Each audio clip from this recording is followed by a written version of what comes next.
2 Kings 7. Elisha replied, "Hear the word of the Lord. This is what the Lord says. About this time tomorrow, a seah of the finest flour will sell for a shekel, and 2 seahs of barley for a shekel at the gate of Samaria."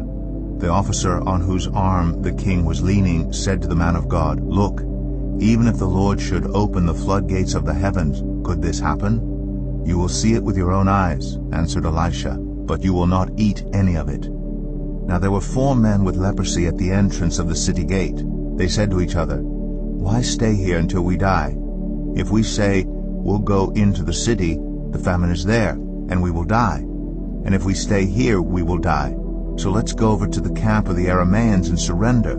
If they spare us, we live. If they kill us, then we die."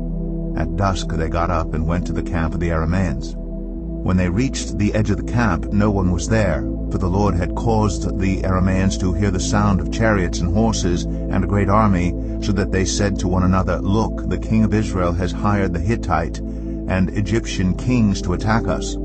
So they got up and fled in the dusk and abandoned their tents and their horses and donkeys. They left the camp as it was and ran for their lives. The men who had leprosy reached the edge of the camp, entered one of the tents, and ate and drank. Then they took silver, gold, and clothes, and went off and hid them.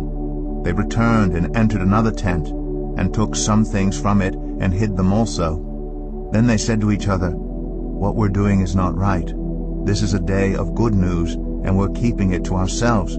If we wait until daylight, punishment will overtake us. Let's go at once and report this to the royal palace." So they went and called out to the city gatekeepers and told them, "We went into the Aramean camp, and no one was there, not a sound of anyone, only tethered horses and donkeys, and the tents left just as they were." The gatekeepers shouted the news, and it was reported within the palace. The king got up in the night and said to his officers, "I will tell you what the Arameans have done to us. They know we are starving. So they have left the camp to hide in the countryside, thinking, 'They will surely come out, and then we will take them alive and get into the city.'" One of his officers answered, "Have some men take 5 of the horses that are left in the city. Their plight will be like that of all the Israelites left here. Yes, they will only be like all these Israelites who are doomed. So let us send them to find out what happened." So they selected 2 chariots with their horses, and the king sent them after the Aramean army. He commanded the drivers, "Go and find out what has happened." They followed them as far as the Jordan, and they found the whole road strewn with the clothing and equipment the Arameans had thrown away in their headlong flight.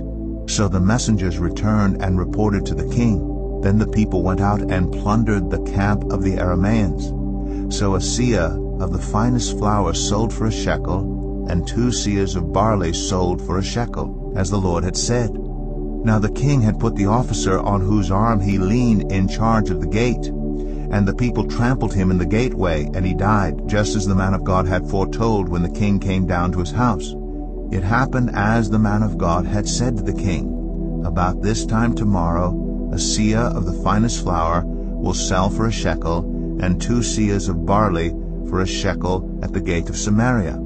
The officer had said to the man of God, "Look, even if the Lord should open the floodgates of the heavens, could this happen?" The man of God had replied, "You will see it with your own eyes, but you will not eat any of it." And that is exactly what happened to him. For the people trampled him in the gateway, and he died.